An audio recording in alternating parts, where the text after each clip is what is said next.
जय श्री ओम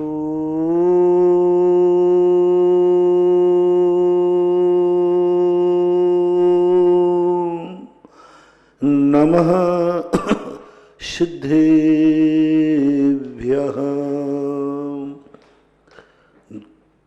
जय श्री ओम नमः सिद्धेभ्यः।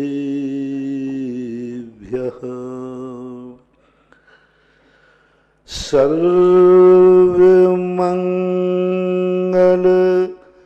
मांगल्यं सर्वकल्याण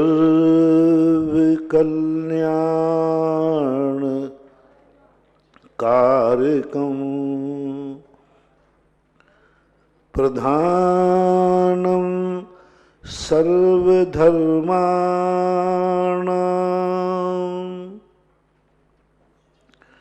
जैनम। पंच परमेष्टि भगवान की जय हो। आचार्य श्री गुरुवर कुंद कुंद महाराज की जय हो।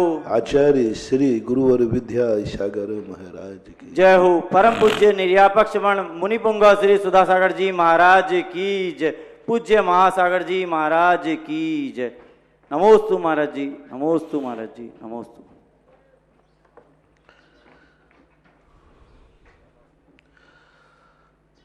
अनुभूति से परे कुछ भी देखता हूं तो कल्पना लगती है।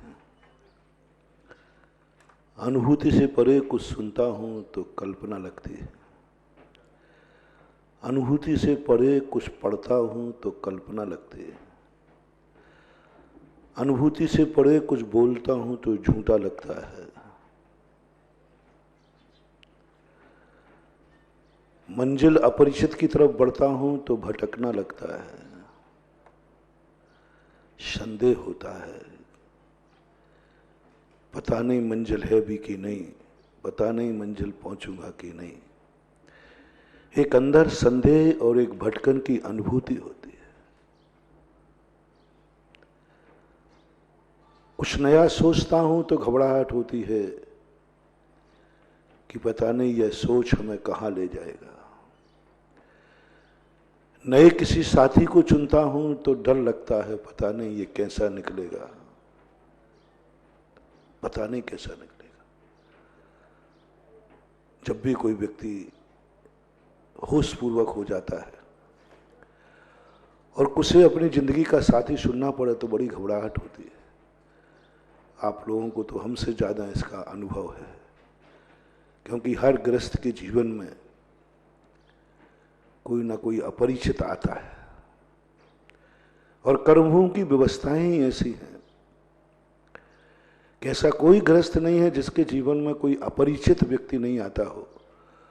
और जब जब कोई अपरिचित आएगा, नियम से एक डर, एक भय, एक संदेह पैदा होता है। घबराहट होती है कि अपरिचित व्यक्ति मुझे पता नहीं क्या करेगा। अच्छा रहा प्रकृति ने जन्म के समय से अबोध बनाया, नहीं तो ये गर्भ में से भाग जाता, मुझे कहां लाके पटक दिया। यदि गर्भ में आकर के उसको होश रहता, बोध रहता, तो ये गर्भ में से भाग जाता, निकल के मर जाता, सुसाइड कर लेता, पता नहीं किसके पास भेज रहा। प्रकृति ने अच्छा रखा कि गर्भ के आते समय उसको बिल्कुल बुद्धू बना दिया, तू कुछ भी नहीं जान पाएगा। इसलिए वो सहन कर लेता है, इसलिए उसके मन में कोई विकल्प नहीं आ पाता, क्योंकि उसकी सोचने की क्षमता ही नहीं है। लेकिन अपन लोग तो बहुत बड़े हो गए ना। 8 वर्ष के पहले ये सब सोचने का विकल्प नहीं आता। 8 वर्ष के पहले व्यक्ति को इतनी सोच नहीं बन पाती, लेकिन 8 वर्ष के बाद व्यक्ति के मन में सबसे ज्यादा संदेह जागते हैं, विकल्प आते हैं। जैसे जैसे बड़ा होता है, लोग कहते हैं ज्ञान निर्विकल्प करता है, लेकिन एक दूसरी दृष्टि से, संसार की दृष्टि से देखते हैं तो जैसे जैसे होश होता है, जैसे जैसे जवान होता है, जैसे जैसे ज्ञान होता है, सब कुछ उल्टा होता है। जन्म के बालक को ज्यादा विकल्प नहीं थे, ज्यादा कसाएं नहीं थी, ज्यादा संदेह नहीं थे, ज्यादा अध्यवसाय नहीं थे। एक सामान्य जिंदगी जी रहा था बस। वो जिसको दूध पिला दे उसी को मां कह देती, उसको कोई लेना देना नहीं, वो ज्यादा खोजबीन में नहीं पड़ता। वो कहता है जैसे मां पिला रही है वही मेरी मां है, दूध पिला दिया ना। 16 साल तक प्रद्युम्न तद्भव मोक्षगामी नकली मां को असली मां मानता रहा। तद्भव मोक्षगामी, अर्धचक्री का बेटा 16 साल तक मानता रहा। कोई विकल्प ही नहीं आया, उसको सोचने का समय ही नहीं मिला, उसने सोचा भी नहीं, संदेह भी नहीं किया, विकल्प ही नहीं हुआ उसको, क्योंकि अबोध था। ऐसे ही बालकों के अंदर कोई बोध नहीं आता। किसी बालक को उठाकर किसी मां के हाथ में दे दो, शुरू से उसी को मां मानने लग जाएगा, कोई भी व्यक्ति हो, क्योंकि उसको सोचने का समय ही नहीं। कहाँ सोचना, उसको बोध ही नहीं, उसको ज्ञान कहाँ। उसको तो अपनी आवश्यकताओं की पूर्ति होना चाहिए। लेकिन कई बार कुछ बालक ऐसे होते हैं जो निर्णय तो नहीं कर पाते, लेकिन उनको आभास होता है। यदि उसको गलत मां मिल जाए ना तो उसको आभास होता है। थोड़ा समझना, मैं जिस तरफ तुम्हें ले जा रहा हूं, तुम्हारी अंतर चेतना स्व चतुष्टय से एक ऐसी सिद्धि मंत्र दे रहा हूं, एक ऐसा यंत्र दे रहा हूं जो तुम उस स्व चतुष्टय की आवाज सुन सको। 99% लोगों को तो आभास नहीं होता। वो तो कहते जो है शेर का बच्चा भेड़ों के बीच में पलता है तो भेड़ ही मानता, उसको संदेह भी नहीं होता। 99% लोगों को कोई लेना देना नहीं है। कभी विकल्प भी नहीं आया कि ये मेरी मां असली है या नकली है। कभी एक आध बार भी सोच आया गया। कितने लोग ये कह सकते हैं कि महाराज मुझे जैसे ही होश संभाला तो मुझे भाव आया कि ये मेरी मां नकली है कि असली है। यहां जितने लोग बैठे हो उन्हीं से पूछ ले रहा हूं, क्यों भाई शुक्ला जी, तुझे भाव आया कि मम्मी कभी ये मेरी मम्मी असली है कि नहीं? नहीं आया, मुझे भी नहीं आया, चिंता मत कर। अपन को किसी को नहीं आया, तुम्हें किसी को नहीं आया ही नहीं, सोचे ही नहीं। महाराज आपने आज पहली बार कहा, दिमाग वहां गया। हमने तो कभी मां पर कोई विकल्प करने का सवाल ही नहीं है। वही मेरी माता है, जननी है, और सवाल सही है। क्योंकि 99% माताएं असली ही होती है, असली ही होती है। माता कभी नकली होती नहीं। 99% पिता असली ही होते हैं, नकली होते नहीं। लेकिन 1% में भी जो बनते हैं, कभी बात अस्पताल में कोई प्लेट बदल जाए, कुछ हो जाए, तो व्यक्ति जहां पलता है वहीं रह जाए। उज्जवल पूज्यपाद स्वामी ने इष्टोपदेश में एक श्लोक लिखा कि जो व्यक्ति जहां निवास करने लग जाता है वहीं पर रम जाता है। वो कहता है यही है मेरा त्रिकाल, कल भी था, आज भी है और कल भी रहेगा।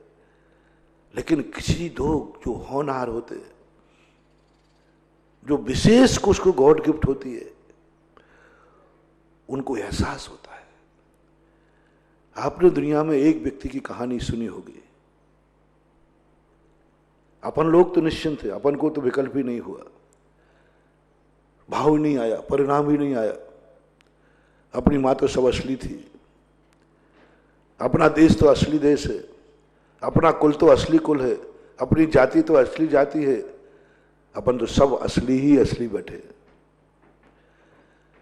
लेकिन यदि ऐसे व्यक्ति के अंदर कभी नकलीपना आ जाए तो वो ज्यादा देर नहीं छुपा रह सकता।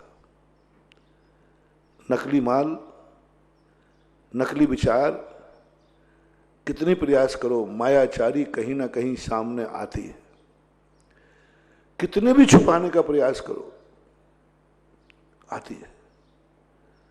वो कभी ना कभी सामने ला देगी, किसी ना किसी रूप में वो उजागर करेगी। जीवन भर किसी की मायाचारी चली नहीं। अंदर यदि छल कपट है तो आ ही जाएगा। 16 बाद के बाद से ही कनकलता के मन में विकल्प आ ही गया। उसने दिखाई दिया, आज तक किसी असली माँ ने ऐसा नहीं किया, ऐसा परिणाम नहीं हुआ, आखिर नकली तो नकली ही होगी। उसने क्या दिखाया वो आप साथ से पढ़ लेना, मेरा सुनाना उचित नहीं है। ऐसी परिणति हो जाती, नकली तो नकली रहेगा। कितना भी शिष्य भी यदि नकली गुरु को बना ले तो पकड़ा जाए कभी ना कभी। कर्ण के संबंध में आता है वैष्णव दर्शन में, उसने गुरु से झूठ बोलकर शिक्षा ली, बड़ी मायाचारी, बड़ी उससे किया, अंत में पकड़ा गया। और पकड़ने के बाद ऐसा अभिशाप मिला कि वो विद्या का पढ़ना और नहीं पढ़ना सब बराबर हो गया। वहां शिक्षा दी जाती है, कभी भी किसी व्यक्ति से कुछ लेना है छल कपट से मत लेना। मायाचारी करके कोई भी चीज हो, कोई भी दान हो, कोई भी सहयोग हो, एक दिन मैंने पूरा प्रवचन दिया था, कोई भी व्यक्ति यदि तुम्हें सहयोग कर रहा है तो बेईमानी से सहयोग स्वीकार मत करना, छल कपट से मत करना। वो तुम्हें गरीब मान के आया है, वो गरीब मान रहा है, तुम अमीर बनकर के उसको सहयोग को स्वीकार मत करना। तुम कह देना, मान लो कोई तुम्हें देने आया सहयोग, वो दे रहा है, वो आया गरीब मान के, तुमने कहा चलो माल आ रहा है फोकट का ले लो, ले मत लेना। माल आ रहा है फोकट का, अपने आप दरवाजे देने आ रहा है। अभी कोरोना में ऐसा बहुत हो रहा है, बांटने वाले खुले दिल से बांट रहे, किमिक्षक वरदान बांट रहे हैं, तो कुछ बेईमान लोग हैं जो कह रहे माल आ रहा है ले लो, पड़ा रहेगा, क्या फर्क पड़ता है। ये बहुत बड़ा पाप कर रहे हैं, ये बहुत बड़ा पाप कर रहे हैं। एक दिन उनका ऐसा आएगा कि ना तो देने वाला मिलेगा ना खुद के पास होगा। मेरा कहना है सहयोग कभी भी छल कपट से मत लेना। और यदि तुम्हारे पास है, वो तुम्हें गरीब मान के आया है, तो हाथ जोड़ दो, भैया हम इतने गरीब नहीं हैं कि आपसे खाने को वो भोजन ले लें। गरीब तो हैं लेकिन इतने गरीब नहीं हैं कि मुझे आपसे रोटी लेना पड़े, आपसे सहयोग लेना पड़े। मैं इतना गरीब नहीं हूं और मैं इतना महान भी नहीं हूं कि आपका दान स्वीकार कर लूं। एक बार कहीं मैंने बहुत बड़ा एक प्रवचन के रूप में दिया था, 2 ही व्यक्ति दूसरे का सहयोग ग्रहण कर सकते हैं, एक भिखारी और एक भिक्षु। भिखारी दूसरे की रोटी बनी खा ले सकता है, दूसरे का सहयोग ले सकता है, पहले उसको अपने अनुभव में विचार करना पड़ेगा कि मैं भिखारी हूं, ये स्वीकार कर लो। दुनिया की दृष्टि में नहीं, अपने स्वयं की दृष्टि में अनुभव में आ जाए, अपन स्वयं आत्मा से पूछे क्या मैं भिखारी हूं।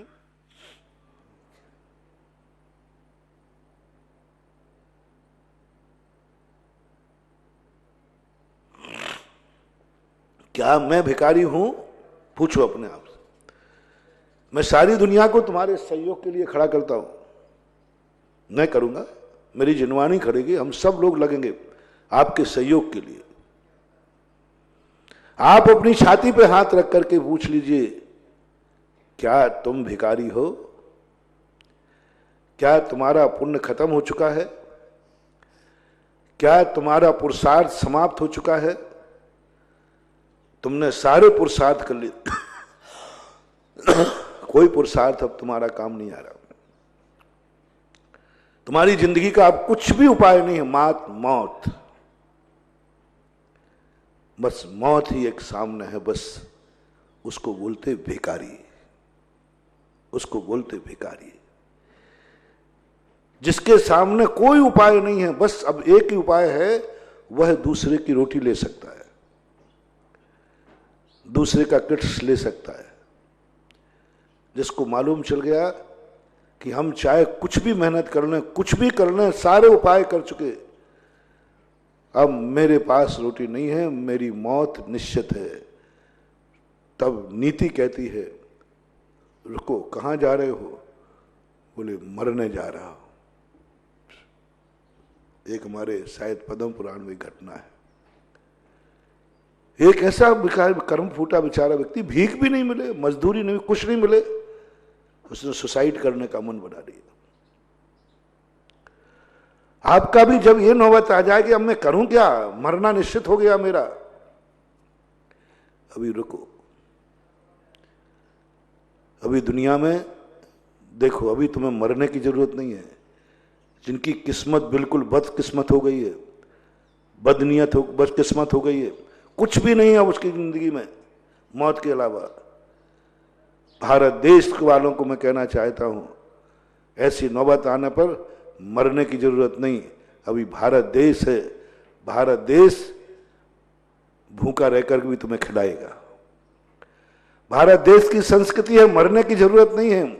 1000 लोग तुम्हारे रोटी देने के लिए खड़े हो जाएंगे, 1000 लोग सहयोग दे देंगे। हम साधु लोग काहे के लिए हैं?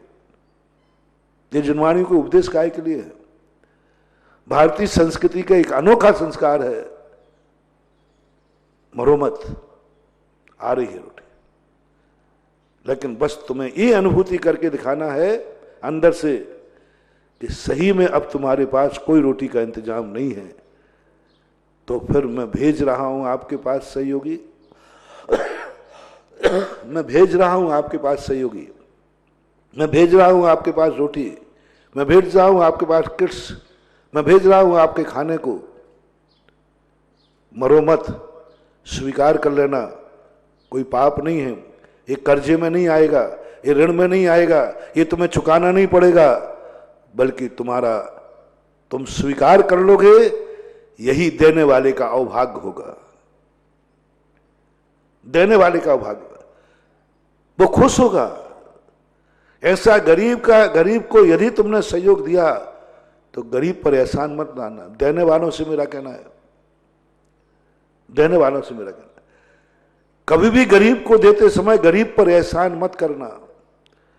भिखारी को देते समय भिखारी पर एहसान मत करना, बल्कि अपने अभाग्य मानना कि इसने मेरा दाना स्वीकार कर लिया, मेरी भिक्षा स्वीकार कर ली। अभाग्य मानना, अभाग्य मानना। इसलिए तुम्हें चिंता करने की जरूरत नहीं है। ये कर्जा नहीं, वो तुम्हारा आभारी होगा कि तुमने ले लिया। आज जो संस्थाएं बांट करके गर्व से छाती फुला रही हैं, गर्व है कि आज मैंने इतने पैकेट बांट दिए, आज मैंने इतना दान दे दिया, इतना हमने यहां मुख्यमंत्री कोष में दिया, इतना हमने गरीबों को दिया। अभी कम से कम यहां से 500 लोगों के लिए सहयोग जा चुका है, और देने वाले को ना मुझे पता है, ना लेने वाले को पता है, ना देने वाले को पता है।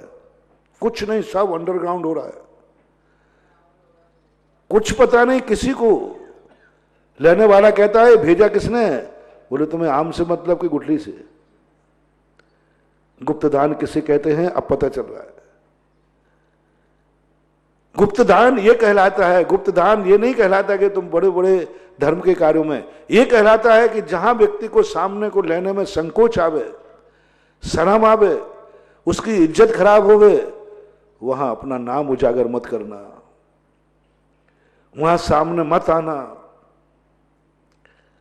वहां छुपके से उसके दरवाजे छोड़ के आ जाना, चुपके से आ जाना। एक मातृ छाया कैसे होती है? तुम कहो जिन जिन के बेटे बिटियां अनैतिक जन्म ली हो, या जो नहीं चाहते हो, बिना इच्छा के हो गए हो, वे सब बेटे बिटियां मुझे दे जाओ। कौन देगा? अपनी इज्जत खराब कराएगा।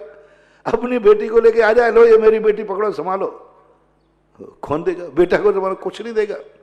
और अनैतिक बाला तो कभी सामने आएगी नहीं। तो मैंने कहा करते क्या हो, कैसे करते हो? मैंने मातृ छाया वालों से पूछा करते क्या हो, ऐसे कौन तुम्हें दे के जाएगा? उन्होंने कहा महाराज जी हम लोगों ने एक स्थान बना रखा है, वहां पालने रख दिए, चुपचाप आकर के रख जाओ, कुछ भी नहीं पूछा जाएगा।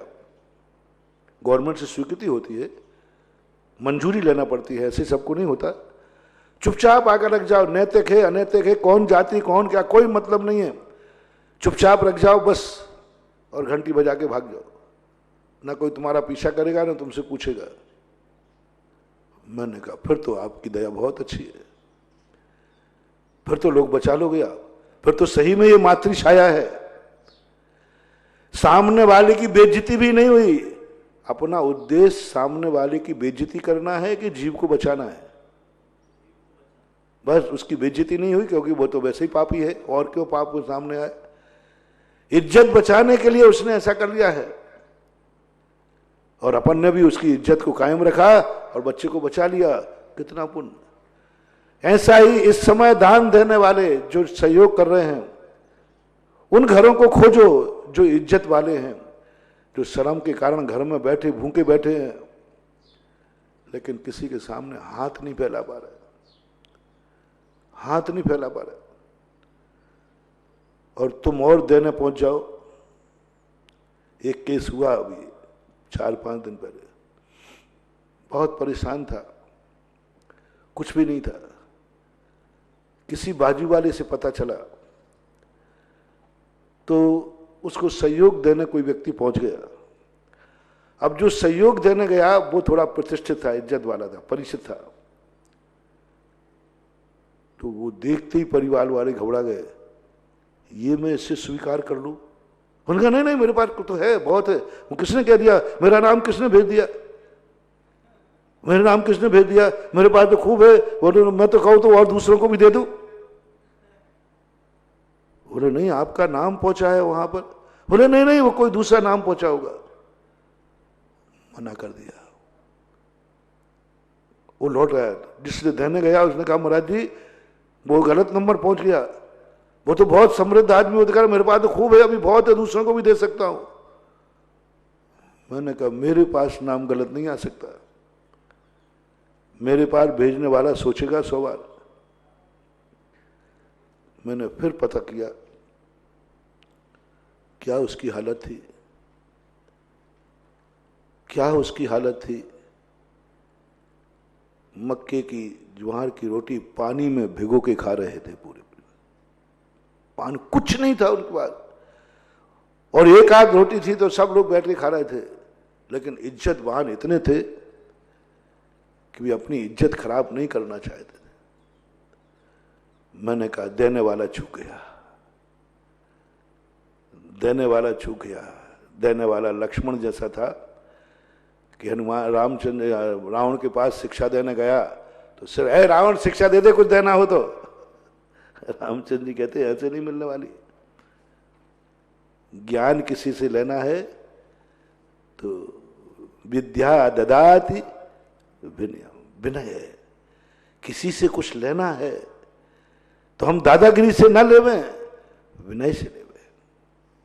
विनय पहले जरूरी है, बिना विनय के संभव नहीं हो सकता, और लोगे भी तो काम नहीं आएगा। फिर मैंने कहा इस व्यक्ति को तो अब मैंने इस तरीके से उनके घर में भेजा, वो तो मैं ही जानता हूं, बस इस तरीके से भेजा कि ना उसको पता है और ना देने वाले को पता है, कम मेरे घर में आ गया वो। स्वीकार कर लिया, खाना पीना स्वीकार कर लिया। तो ऐसे घरों को भी खोजो जो भिखारी होकर के भी भिखारी नहीं बनना चाहते, गरीब होकर के भी हाथ नहीं फैलाना चाहते, गरीब होकर के भी दुनिया के सामने गरीब नहीं बनना चाहते। ऐसे लोगों को अपन को खोजना है, और ऐसे लोगों का तुमने एक को भी सहयोग कर लिया तो सहयोग करने वाला धन हो गया। वो धन नहीं हुआ जिसका तुमने सहयोग किया है, वह धन हुआ जिसने सहयोग किया है। जैन दर्शन का सबसे बड़ा सूत्र है सहयोग देने वाला अभाग धन।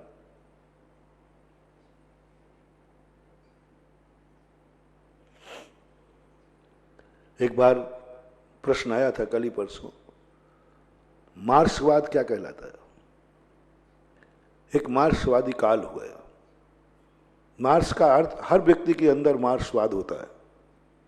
मैं एक छोटी सी परिभाषा बता देता हूं। मार्क्सवादी का अर्थ है अधिकार प्राप्त करना, कर्तव्य नहीं, अधिकार, मेरा अधिकार, मेरा अधिकार, मेरा क्या अधिकार है। उसके मन में हमेशा एक दुर्गंध भर जाती, हर क्षेत्र में जाएगा, ये देश में मेरा क्या अधिकार है। वो अपने रिश्तेदार में जाएगा तो यहां मेरा क्या अधिकार है, वो बाप से भी कह देगा मेरा क्या अधिकार है। हर व्यक्ति कहीं ना कहीं से, आप देखना, हर व्यक्ति के माइंड में अधिकार की बात आती है। कई बार तो बेटा बाप से कह देता, पिताजी मान लो कोई काम करा तो तूने ऐसा क्यों किया मेरे बिना पूछे, तो वो कह देता पापा इस घर में मेरा भी कोई अधिकार है। समझ लेना ये मार्क्सवादी परिणाम है, संस्कार है। मार्क्सवादी किसी की उपज नहीं है, ये संसारी व्यक्ति का एक मानवीय स्वभाव है।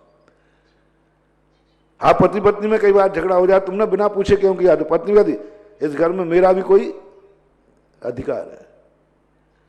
सबके मन में एक ही बू भरी रहती है, अधिकार, मेरा अधिकार, मेरा अधिकार। मेरा अधिकार क्या है, मेरा कोई अधिकार ही नहीं, मैं कुछ बोल ही नहीं सकता, मैं कुछ कर ही नहीं सकता। ये फीलिंग हर व्यक्ति को होती है, हर व्यक्ति को, 99.99 लोगों को ये फीलिंग होती है कि मेरा अधिकार क्या, मेरा तो कोई अधिकार नहीं है। बस यही मार्क्सवादी है और यही विनाशकालीन है, यही भारतीय संस्कृति के खिलाफ है और यही धर्म के खिलाफ है। और कर्तव्य, मेरा भी कोई कर्तव्य है, कर्तव्य का भाव नहीं जागता कि मेरा कर्तव्य क्या है। मैं भी एक घर का सदस्य हूं, मैं भी इस देश का सदस्य हूं। ऐसे संकट की घड़ी में मेरा कर्तव्य क्या है। मैं भी पड़ोसी हूं, मेरा कर्तव्य क्या है। मैं भी बेटा हूं, पिता के प्रति कर्तव्य क्या है। मैं भी भाई हूं, भाई के प्रति कर्तव्य क्या है। कर्तव्य की बात बहुत कम आती है, लेकिन बहुत कम।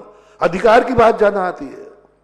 आप कभी परीक्षण कर लेना, अपने आप को खुद टटोल लेना, खुद टटोलना कभी बैठकर कि कर्तव्य की बात कितनी आती है अपने मन में और अधिकार की बात कितनी आती है। बस यही मार्क्स है। दो एक मार्क्सवादी विचारधारा है। मार्क्सवादी कोई संप्रदाय नहीं है, मार्क्स एक विचार है। उन विचारों को दुनिया के सामने उजागर करने से उसको मार्क्सवादी काल कहा गया, उसका नाम था। उसी के नाम से, जैसे नीति चाणक्य ने बनाई तो चाणक्य नीति हो गई। चाणक्य की वही बपौती नहीं है नीति, लेकिन दुनिया के सामने उसके मुख से आई। नीतियां तो सदा रहती, शाश्वत रहती है, नीति पर किसी का अधिकार नहीं होता, लेकिन दुनिया के सामने जो उजागर करता है वह नीति उसी से नाम से हो जाती। जैसे तुम्हारा आइंस्टीन का हमेशा से फल नीचे गिरते रहे, गुरुत्वाकर्षण का सिद्धांत है ना, नीचे गिरते आए। कब से नहीं गिर रहे हमेशा से, लेकिन उजागर विज्ञान ने कर लिया तो बोले आइंस्टीन का जो भी नाम हो उसका सिद्धांत बन गया, सिद्धांत बन गया। उजागर करने वाले का नाम से प्रसिद्धि हो जाती, वस्तुतः है नहीं। ये विचार है, मार्क्स विचार है जो सारी दुनिया के अंदर था। एक व्यक्ति ने उसको उजागर कर दिया, सामने पार्टी का रूप दे दिया, ग्रुप बना दिया और गरीबों की बस्ती में पहुंच गया। कहा लूटो, अमीरों को लूटो, जितना लूट सको लूटो, अधिकार छीनो, भूखे हो किसी की थाली छीन लो, गरीब हो लूट लो, कोई पाप नहीं लगेगा तुम्हें। मार्क्सवादी का एक ही सिद्धांत होता, कोई पाप नहीं, सब लूटो। मंदिर भी लूटो, मंदिरों को भगवान भी लूटना पड़े तो लूटो, सब करो, कुछ भी नहीं है, अपनी जिंदगी चलाओ। नियम से स्थिति बन गई। गरीब तो चाहते हैं कि हमें कोई उसकाने वाला हो, जो वस्तुतः कर्म के मारे होते हैं वे ऐसे लोगों को ज्यादा पसंद करते हैं। 99% गरीब लोग अमीर को लूटना चाहता है, 90% लोग सुखी को रुलाना चाहता है, 90% लोग गरीब अमीरों के प्रति ईर्ष्या भाव करते हैं, क्योंकि सबके अंदर मार्क्सवाद भरा हुआ है। सबके अंदर, हर गरीब का आप देखना, गरीबों से पूछना कैसा लगता है, बोले अमीरों को ऐसे लगता है कि इनको आग लगा दो इनकी हवेली में, इनकी दुकान में लूटने का भाव आता है। जब जब एक गरीब को अमीर को देखकर लूटने का भाव आवे, ईर्ष्या भाव आवे, जलन आवे, तो गरीब लोग, कई बार मैंने कहा, आज भी कह रहा हूं, निश्चित समझना तुम्हारी गरीबी अभी 100 भव तक और रहेगी, क्योंकि तुम एक अमीर से ईर्ष्या कर रहे हो, अमीर को लूटने का भाव कर रहे हो। 100 भाव तक और रहेंगे और तुम लूट भी नहीं पाओगे। काल ने मजदूरों के लिए खूब जम के कहा, मजदूर अमीरों की बस्ती में घुस गए लूटने के लिए। अमीर तो अमीर होता है, पुण्यात्मा होता है। मैं सदा कहता हूं, पुण्यहीन कभी पुण्यवान से टक्कर न लेवे, कभी टक्कर नहीं लेना। देख लेना कि ये मेरे से अधिक पुण्यवान है, मेरे से अत्यंत शक्तिमान है, मेरे से अधिक इसका पुण्य है, कभी उससे भिड़ने का प्रयास नहीं करना, पीछे हट जाना। मैं अपने भक्तों को एक छोटा सा उदाहरण देकर समझा देता हूं। आपके पास साइकिल है, मोटरसाइकिल है, पीछे से कोई 4 व्हीकल आ रहा है, दोनों में से बड़ा आदमी कौन है? आप क्यों पीछे वाला? आप उससे टक्कर मत लेना। ये सोचे क्या कर लेगा, सड़क इसके बाप की है क्या? अब पीछे वाला हॉर्न दे रहा है और तुम्हारे मन में क्या है, इसके बाप की सड़क है क्या?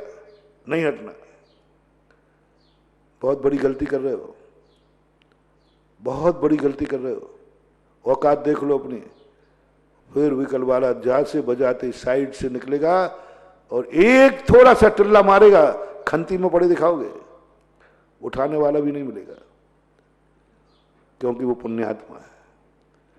हमेशा बड़े आदमी से नहीं टकराना, किसी भी क्षेत्र में बड़ा हो, धन में बड़ा, उम्र में बड़ा, ज्ञान में बड़ा, ताकत में बड़ा, किसी में भी अपन से बड़ा हो, अपन को नहीं टकराना।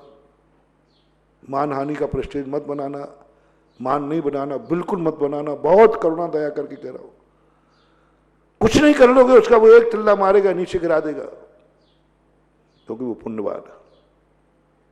दूसरा, कर्म सिद्धांत कहता है वो पुण्यवान है, तुम अपुण्यवान हो, पुण्यहीन हो, उसकी उपेक्षा करना तुम्हारा कर्तव्य नहीं। उसके पास पुण्यवान क्यों है? उसने कोई अच्छा कार्य किया है। तुम पुण्यहीन क्यों है? तुमने कोई खोटा कार्य किया है। खोटा कार्य अच्छे कार्य वाले का अपमान करता है, तो कर्म सिद्धांत कहता है तू कभी अच्छा नहीं बन पाएगा। तुम जो व्यक्ति मोटरसाइकिल 4 व्हीकल वालों के सामने इसराते इसके बाप की सड़क है, नहीं हटना है, उनके कभी मोटरसाइकिल के अलावा गाड़ी कभी नहीं आएगी। अब देखना, दोनों काम करा रहा हूं, दो विचार रखना। जैसे किसी ने बाहर पीछे गाड़ी बताई और वो 4 व्हीकल वाला है, नहीं, हमसे अधिक पुण्यात्मा है, हम भी उसी गांव के हैं, वो भी उसी गांव का। मेरे से कुछ ने अधिक पुण्य किया कि इसके पास 4 व्हीकल का पैसा आ गया और मेरे पास स्कूटर का है। ये मेरे से पुण्यवान है, और पुण्यवान को पीठ दिखाना ठीक नहीं है। साइड से हो जाना और जैसे ही निकले जय जय निकल लेना। इसमें 2 फायदे हो जाएंगे। पहला बात तो टिल्ला नहीं लगेगा, साइड में चलो। दूसरा बात, आपने उस पुण्यवान को रिस्पेक्ट दिया है। अगली दिवाली पर जो 2 व्हीकल है वो 4 व्हीकल में बदल सकता है, क्योंकि जो तुम्हें चाहिए उसका मुझे सम्मान करना ही है, पक्का है। सिद्धांत बना लो ये, जिसको जो चाहिए है, वो जिसके पास है, उसका हमें सम्मान करना पड़ेगा। ये त्रिकालिक सूत्र बना लो, मंत्र बना लो, सिद्धांत बना लो। जो चीज मुझे चाहिए उससे बुराई मत करो। बुराई करने वाले 2 ही व्यक्ति होते हैं किसी भी चीज को, कि उनका भविष्य अच्छा नहीं है, और ऐसा बुरा हो जाएगा कि मोटरसाइकिल में बैठने लायक भी नहीं रहोगे। वो टिल्ला मार दिया, खंती में गिरोगे, ब्रेन हेमरेज हो जाएगा, मर जाओगे, गाड़ी में बैठने लायक भी नहीं रहोगे। इसलिए पुण्यवान से नहीं टकराना, नहीं टकराना, और हमें उनकी निंदा भी नहीं करना। हमसे अधिक कोई चीज किसी भी क्षेत्र में आगे हो, पहले देख लो। अपने से किसी भी क्षेत्र में आगे हो, उसकी हमें बुराई नहीं करना, बुराई नहीं करना। हम भली वहां तक पहुंच पाए या ना पहुंच पाए, हम भली अमीर बन पाए या नहीं बन पाए, लेकिन गरीब को अमीर की बुराई नहीं करना, नहीं करना। टेक टू ऑर्डर, आदेश। लेकिन अक्सर कर क्या होता है, जिसको जो चीज नहीं मिल पाती वो उसकी बुराई करता है, बुराई करता है। वो कहते हैं ना, लोमड़ी लोमड़ी लोमड़ी अंगूर खाने गई, वो अंगूर नहीं मिल पाए तो बुराई करते हैं कि अंगूर क्यों नहीं खाए भाई, बोले अंगूर खट्टे थे। आजकल ये बहुत ज्यादा हो रहा है, और ज्यादातर प्रवचनकार जो पंडित लोग हैं उनमें ज्यादा हो रहा है। वो कहते मुनि क्यों नहीं बने? समय सार पढ़ने वाले आजकल यही कहते, उनसे पूछते आप इतने तत्व ज्ञानी हैं, आपका इतना ज्ञान है, आप मुनि क्यों नहीं बने? तो कब क्या क्या हुए? कहते मैं इसलिए नहीं बना कि पंचम काल में मुनि व्रत होते ही नहीं, पंचम काल में मुनि व्रत होते ही नहीं। अब बताओ, अपनी थोड़ी सी मान कसाय, यानी स्वयं नहीं बन पाए तो आगम को गौण कर दिया, कुंद कुंद को गौण कर दिया, सब कुछ मिटा दिया क्योंकि स्वयं नहीं बन पाए।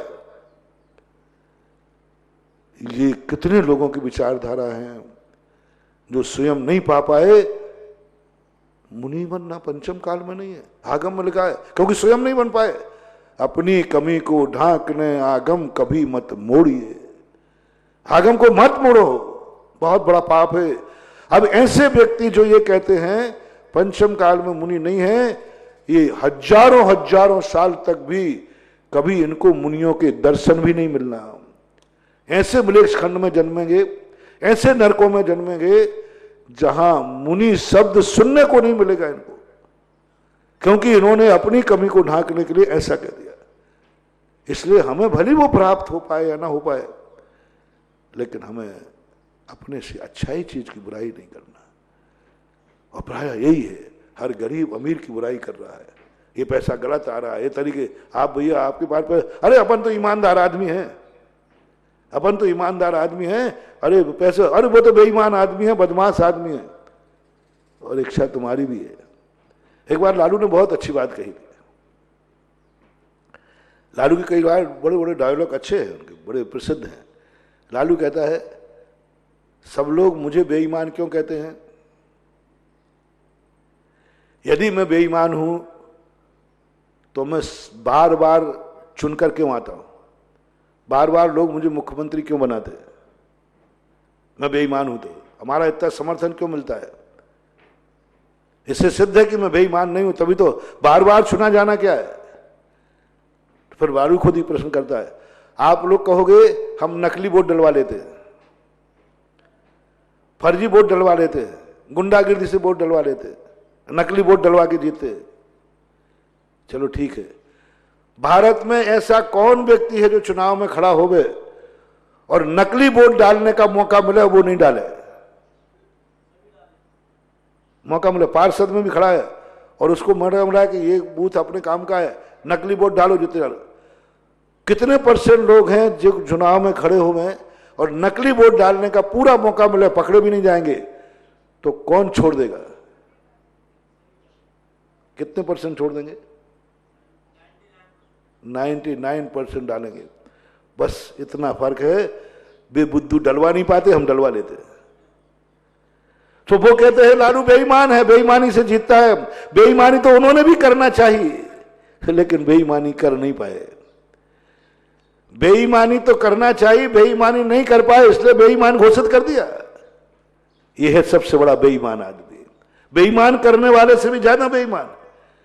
बेईमानी को तो एक नरक कम मिलेगा, और जो बेईमानी नहीं कर पाया इसलिए बेईमानी की बुराई करता है, उसको एक नरक नीचे मिलेगा, क्योंकि सबसे बड़ा बेईमान वही है स्वयं। ज्यादातर यही होता है हर व्यक्ति से, जिससे जो नहीं बनता, जो मुनि नहीं बन पाता वो मुनियों की बुराई करता है। सिद्धांत समझ लेना है, क्योंकि स्वयं से तो बनता नहीं, स्वयं से कभी मुनि बनने का भाव नहीं, ताकत ही नहीं। चलो मुनि की बुराई करो, मुनि बेकार। जो प्रतिमाएं नहीं ले पाता, प्रतिमाओं की बुराई करते, वृत्ति बुरा है, वृत्ति बनना ठीक नहीं है। आज के युग में होता ही नहीं वृत्ति, क्योंकि स्वयं से नहीं बनना। जो अभिषेक नहीं कर पाता है वो कहता क्या होता है लोटा ढालने में, क्योंकि स्वयं से नहीं बन रहा। क्या होता है इन पूजा पाठ में? और दान की बुराई कौन करते हैं? कभी दान देने वाला दान की बुराई नहीं करता। कौन बुराई करता? दान देने वाला। जो दान देता नहीं, देने की इच्छा नहीं, कंजूस, वो कहता है ये सब दान मान के लिए देते, अपन तो देते ही नहीं भाई, मान कसाय नहीं है। अरे तू बिना मान के दे दे। अरे अक्सर कर लोग कहते अपन तो नहीं देते भाई, मान कर इतने बड़े बड़े दान दे। अरे सब महाराज नाम को दे रहे हैं, मान को। हम तू बिना नाम के दे दे, गुप्त दे दे, किसी से नहीं कहूंगा। ये सब बेईमानों के लक्षण है, कंजूसों के लक्षण है, जिससे जो नहीं बनता मुनि नहीं बनता तो मुनि नहीं, भृति नहीं बनता भृति नहीं। कोई यदि इंटरव्यू में पास हो जाए ना, अरे महाराज वो तो नकल से पास हुआ, नकल से लय दे के पास हुआ। अरे भाई लय दे के पास हुआ, अक्षर का फेल होने वाले विद्यार्थी यही कहते अपने, अरे आजकल तो लेने देने का काम चलता है, इतने लाख रुपया उन्होंने दे दिए होंगे, उनका सोर्स तगड़ा था, अपनी कमी नहीं बताता कि मैंने पढ़ाई नहीं की है, अक्षर का दोष देते। ये नियम बन गया। और ये जो बुराइयां हैं ये जीवन के सबसे ज्यादा खतरनाक है। महानुभाव, मेरा आप सबसे बहुत करुणा करके निवेदन है, उस चीज की बुराई मत करना जिसको हम खुद चाहते हैं, उस चीज की बुराई मत करना जिसमें तुम फेल हो गए हो, तुमने पुरुषार्थ किया और तुमने नहीं चाहा। अक्सर कर होता है बहुत, जिससे जो नहीं, किसी से उपवास नहीं बनते तो उपवास क्या होता है? उपवास करने शरीर को सुखाना। हाँ खूब कहते हैं, हम लोग सब सुने हुए बैठे हैं। हम लोग उपवास क्या होता है? इन उपवासों से शरीर को सुखाना है। कोई शरीर को सुखाने से धर्म होता है क्या? क्या होता है इन त्याग रसों के त्याग करने से? ऐसे त्याग करने से क्या होता है? यानी मुनि की एक एक चर्या त्यागियों की बुराई कर दे, क्योंकि उनसे बनता नहीं, उनसे कुछ आता नहीं। क्या होगा इन सबसे त्याग? क्या होता है घर छोड़ने से? सबकी बुराई कर देते, सबकी बुराई। आगे जाके इतनी बुराई करने लग जाते हैं वो। क्या होता है इन सबसे? स्वाध्याय, जिसको स्वाध्याय नहीं आता वो कहता है स्वाध्याय से क्या होता है? तो पोथियां पोथियां पोथियां। क्योंकि स्वाध्याय में मन नहीं लगता, इसलिए स्वाध्याय की बुराई। नहीं नहीं नहीं नहीं, इतनी बड़ी गलती मत करो। ये कहो जो करता है वो अच्छा है, मेरा मन नहीं लगता। ये मत कहो कि स्वाध्याय से क्या होता है, हम प्राप्त नहीं, हमारा मन स्वाध्याय में नहीं लगा तो हम स्वाध्याय थे। हमारा मन माला फेरने में नहीं लगता तो हम कहें माला फेरना बुरा है क्या? ये मालाएं फेरते रहते हैं गुड़िया गिनते रहते। गुड़िया, एक पंडित जी ने कहा अब महाराज लोग गुड़िया गिनेंगे, गुड़िया जबलपुर की बात सुना की थी, क्योंकि उनसे माला फेरने में मन नहीं लगता 90% होता। और जब तक तुम्हारी जिंदगी में ये दुर्गुण रहेगा तुम महान नहीं बन पाओगे, तुम स्वाध्याय के बन। कोई व्यक्ति यदि छान के पानी पीता है तो पाखंड, ये तो पाखंड है। क्या छान के पीना? किसी को याद नहीं होता तो कहते अपन तो याद ही नहीं करते। क्या करना है याद किताबों में? किसी से प्रवचन करते नहीं बनता तो प्रवचन की बुराई करेगा, क्योंकि उसके प्रवचन कोई सुनता ही नहीं है, उसको कभी आता ही नहीं है। तो प्रवचन से क्या होता है? परोपदेश कुशल बहु तेरे, ये तो दूसरों को उपदेश देना है, उसी की बुराई करेगा।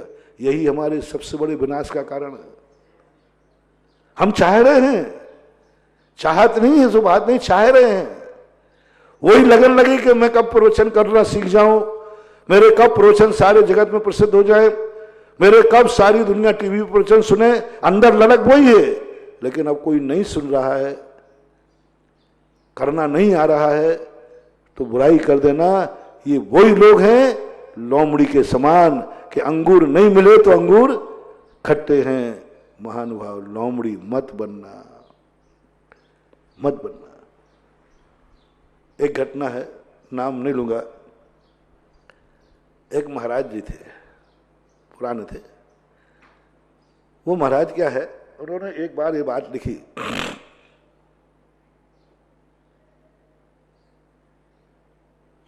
हमारे ही संग में थे मान लो, बहुत पुराने, बहुत 20-25 साल पहले की घटना है।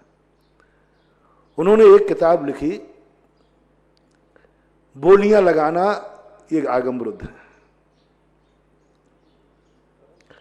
अब मैं थोड़ा सा उनसे मुंह लगे हुए थे सब, तो मैंने कि महाराज जी ऐसा क्यों, सही सही बताओ, ये बोलियां लगना चाहिए कि नहीं? आप तो पहले खूब लगवाते थे, प्रेरणा देते थे। तो ने कहा यार कहां तक क्या करूं, प्रवचन दे दिए, सब कुछ दे दिए, कोई बोली नहीं बढ़ा रहा, कोई बोली नहीं बढ़ाता, लेते ही नहीं कोई बोली। फिर मैंने कहा फिर क्या हुआ?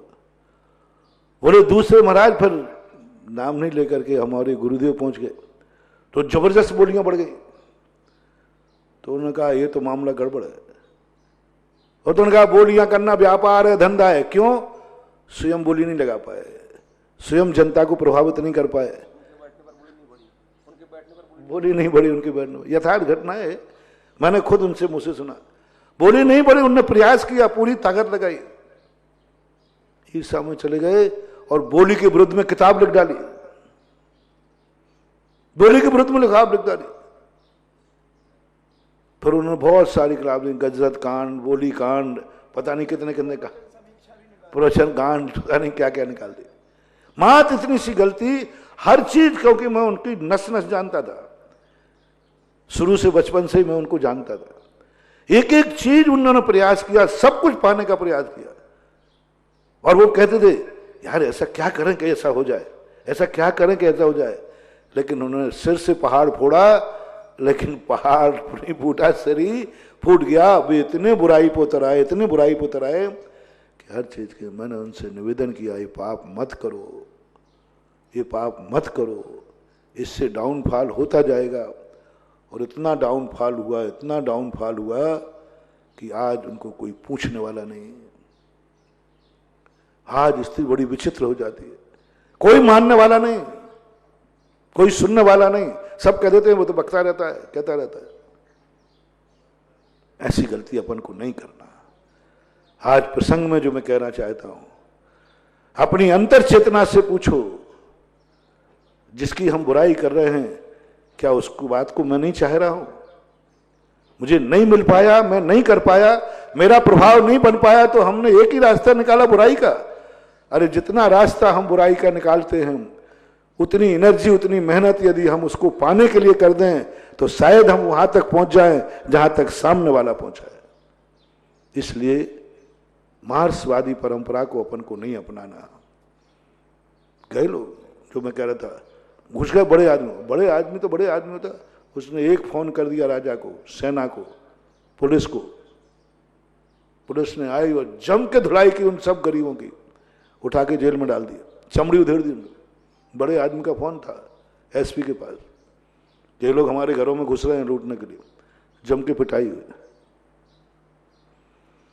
लोग घबरा गए और सेठ जो के द्वारा जो सहायता मिलती थी वो भी बंद हो गई, नौकरी बंद हो गई, सब ने निकाल दिया ऐसे लोगों को। गरीब घबरा गए कि ये क्या हो गया। जो सेठों से कृपा होती थी वो भी खत्म हो गई और पीठ की चमड़ी और उधड़ गई। परिवार के साथ रूखी सूखी खा रहे थे वो भी खत्म हो गया। फिर उन्हीं गरीबों ने ऐसी विचारधारा वाले नेता को मार मार कर बाहर निकाल दिया।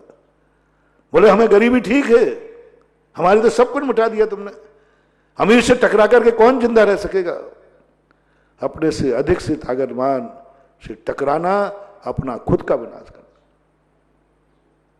फिर यही नीति, अब देखना कैसा होता है सहयोग। देने वालों की प्रशंसा कर रहा हूं। महावीर में भी, महावीर भी यही ऐसे गरीबों के मसीहा थे। महावीर उनके श्रमण गरीबों के मसीहा, उन्होंने दिए ही गरीबों के मसीहा, लेकिन तरीका बिल्कुल भिन्न है। प्रसिद्धि होती है अमीर की और चेतना होती है गरीब की। गरीबों ने कहा चलो महावीर के पास चलते हैं। महावीर बड़ा दयालु है, बड़ा करुणावान है, बड़ा उसका है। लोग पहुंच गए महावीर के पास या उनके चेले के पास। गरीब आए, धन्य होगा मनार आप, करुणा निदान, अहिंसा के पुजारी, दीनानाथ।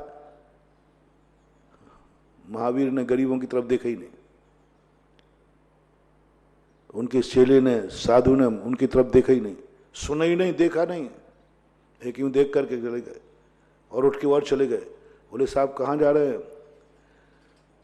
बोले अभी इस समय भगवान या उनके साधु मुनिराज अमीरों की बस्ती में जा रहे हैं। तो अमीर तो बुलाने भी नहीं आए, अमीर तो दरवाजे नहीं आए। तो भी यही महावीर ऐसे ही हैं, गरीब दरवाजे आए तो सुने नहीं, और अमीर दरवाजे नहीं आए तो उसके दरवाजे चले जाएं। ये सिद्धांत महावीर का था। गरीब दरवाजे आए तो उसकी सुनना नहीं, और अमीर दरवाजे नहीं आए तो उसके दरवाजे चले जाना। ये महावीर का सिद्धांत था, बहुत बड़ा सिद्धांत था। सारे गरीबों ने गालियां बकना शुरू कर दिया। ये क्या है? बड़ा दयालु बनता था, बड़ा सहनसक पुजारी बनता था। हम दरवाजे पे गड़गड़ा रहे, भूखों मर रहे हैं, और हमारी नहीं सुन रहा है, और अमीरों की बस्ती में जा रहा है जो अमीर इनके दरवाजे नहीं आए। ये गालियां भी महावीर सुनते रहे, महावीर का साधु सुनता रहा। सब सुनता रहा, कोई फर्क नहीं पड़ता। नील बसंत पर रंग उछलना क्या, कुछ नहीं पड़ता। साधु को कोई गालियां फालियां नहीं लगती, चले गए। जितनी गालियां गरीब दे सकता है, जितनी बद्दुआएं गरीब दे सकता देता है। इसका एक और एग्जाम्पल समझा दूं। यदि किसी महाराज के बाद मेरे पास या आचार्य पास कोई अमीर आदमी बैठा है और बाहर गरीब बैठे हैं, 6 घंटे से हो गया, 5 घंटे हो गए, तो बाहर वाला मुझे दुआ दे रहा होगा कि बद्दुआ? 5 घंटे से बैठा, बल्कि 5 दिन हो गए आए, उसको अभी 1 मिनट भी समय नहीं मिला अंदर जाने का। और बड़ा आदमी 5 घंटे से घंटे 2-2 घंटे बैठा है। साधु को अमीर आदमी के लिए समय है और गरीब बेचारा दरवाजे पे खड़ा है, उसके लिए 1 मिनट भी समय नहीं है। ये सच्चे साधु की पहचान है। सच्चा साधु वो है जो अमीर आदमी को घंटों दे दे और गरीब की तरफ सुनना भी नहीं, टाइम भी नहीं देवे। जो गरीबों को टाइम देता है वो मूर्ख है, और जो अमीरों की नहीं सुनता है वो महामूर्ख है। ये महावीर का सिद्धांत था। महावीर सदा अमीरों की सुनते थे, समोषण में भी होता था। गरीब आ जाए, मान लो प्रवचन के लिए, साहब मैं लेट हो गया, प्रवचन घर में परेशानी थी, माँ बीमार थी, बच्चे को स्कूल भेजना था, धंधा, इसलिए महाराज भगवान लेट हो गया, थोड़े 2 शब्द सुना, चलो यार बाहर निकल, चले आए तो यहाँ कोई मुसाफिर खाना है, जिस समय प्रवचन होता है उस समय आओ। और जैसे ही तुरंत अमीर आदमी चक्रवर्ती आ गया,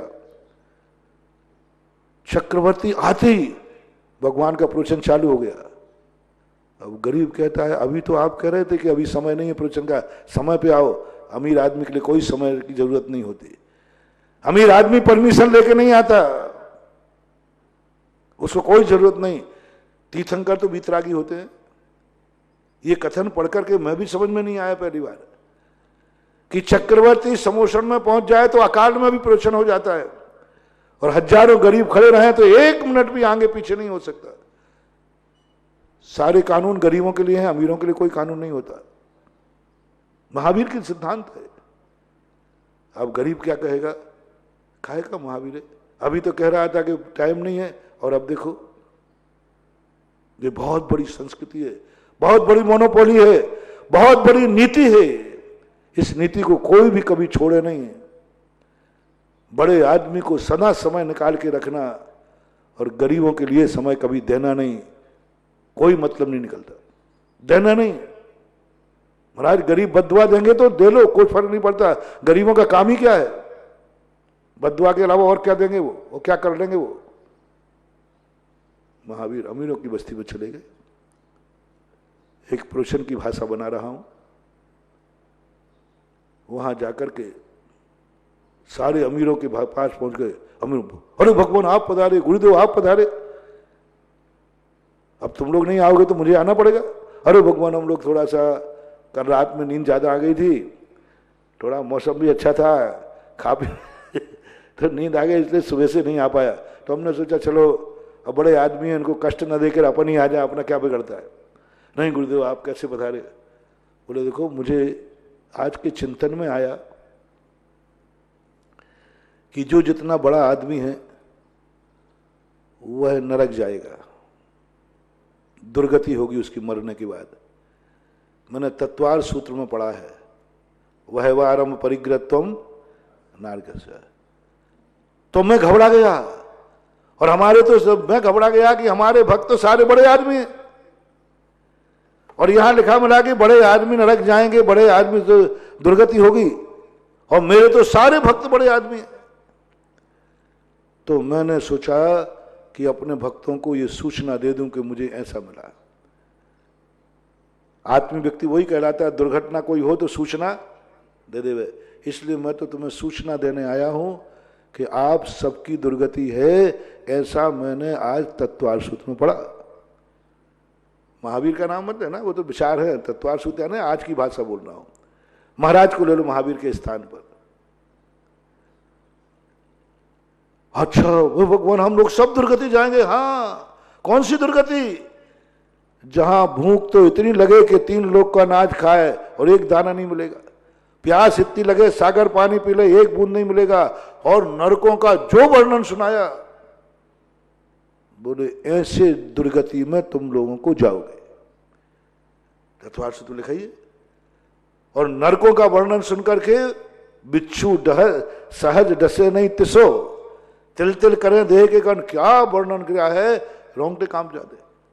ऐसी कुंभी पाक नरक में तुम पड़ोगे। अब सारे अमीर तो घबरा गए, भगवान यहां तो मैं घंटे भर प्यास सहन नहीं कर पाता, घंटे भर भूख सहन नहीं होती, वहां ऐसी दशा। सब गुरुदेव के महावीर के चरणों में गिर गए, पैर पकड़ के बचाओ बचाओ बचाओ। जब आपने दुर्गति भी देखी है तो बचने का उपाय भी बताओ। महाराज ने थोड़ा बहुत कहा कि भैया देखो जितना है उतना ही पता है, नहीं आप बताओ। देखो एक उपाय है, बड़े आदमी को एक ही उपाय है। बोले गुरुदेव क्या है? जो बताओ वो कर लोगे, कर लोगे? मुझे विश्वास नहीं कि हम कहेंगे तो आप लोग करोगे, मुझे विश्वास नहीं है कि आप करोगे। अरे गुरुदेव आप जो कहोगे वो करोगे, नरकों से बचाओ। तो उन्होंने कहा कि इसके दो उपाय हैं, उन दो उपायों को तुम करो। पहले तो करो वायदा, मानो। अरे सब ने कह दिया अरे साहब जो आप कहो नरकों से बचाओ। उन्होंने कहा दो उपाय हैं, तुम्हारे पास जो धन दौलत है, भोजन पानी है, इसके 4 हिस्से करके एक हिस्सा उठाओ, एक हिस्सा ले लो और इन हिस्से में से 2 व्यक्ति को देना है, जो तुम्हारा पूज्य है और जो तुमसे पुण्यहीन है। इन 2 को यदि ये 2 लोग तुम्हारी ये वस्तु स्वीकार कर ले में, तो तुम नरक जाने से बच सकते हो। जैसे मैंने अंगाड़ी पिछाड़ी का कहा था, वो प्रसंग अभी पड़ा हुआ है। महाराज ने कहा 2 जो तुमसे पुण्यहीन हैं, यदि वे तुम्हारी रोटी तुम्हारा धन स्वीकार कर ले में, तुम्हारे कपड़े, तो बच सकते हो। और जो तुमसे पूज्य हैं वे तुम्हारी वस्तु स्वीकार कर ले तो तुम बच सकते हो। बसे है तो अब कैसे करो भगवान? हमसे बड़े तो आप ही हो, हमसे बड़े तो भगवान हैं, हमसे बड़ा तो धर्म है। तो आप प्रयास करो, आपका धन किसी मंदिर वाला स्वीकार कर ले, भगवान के काम आ जाए, गुरु के काम आ जाए, जिनवाणी के काम आ जाए। यदि आपका धन उनके काम आ गया तो आपकी सदगति हो सकती है। और दूसरा, जो पुण्यहीन है, गरीब हैं, भूखों मर रहे हैं, यदि वो तुम्हारी रोटी स्वीकार कर ले तो तुम स्वर्ग नरक से बच सकते हो। लोग तैयार हो गए, नरक से कौन जाना चाहेगा? सबने अपने सामान उठाया और महाराज आगे आगे चल रहे हैं और सेठ हाथों में कपड़े लत्ते चाय सब सामान लेके जा रहे हैं खाने पीने का। और धीरे से महाराज बाजू में खड़े हो गए, बोले ये जो गरीब बैठे हैं ना, ये सब भूखे हैं, ये कर्म के मारे हैं। यदि ये तुम्हारी रोटी स्वीकार कर लें, ये तुम्हारे वस्त्र स्वीकार कर लें, तो नरक की सीढ़ी बंद होकर के स्वर्ग की सीढ़ी लगा सकते हैं। ये तुम्हारे स्वर्गों की सीढ़ियां हैं। सेठ एक गरीब को पकड़ लिया, ए माई बाप ये कपड़े स्वीकार कर ले, ये भोजन स्वीकार कर ले। गरीब कहने लगे ये क्या चमत्कार है, ये सेठ इसके दरवाजे कितने बार गए, मुझे फुटकार दिया, एक रोटी भी नहीं दी बल्कि डंडे और निकल यहां से। आ जाते हैं सुबह से, ये सेठ तो मेरे हाथ जोड़ रहा है कि स्वीकार कर ले भैया। और सारे सेठों ने उन गरीबों को मना मना कर रोटी दी, मना मना के कपड़े दिए, मना मना के धन दिया। उन गरीबों ने अमीरों का एहसान नहीं माना, अमीर ने और गरीब का एहसान माना कि मेरा वस्त्र इसने स्वीकार कर लिया। महावीर भगवान की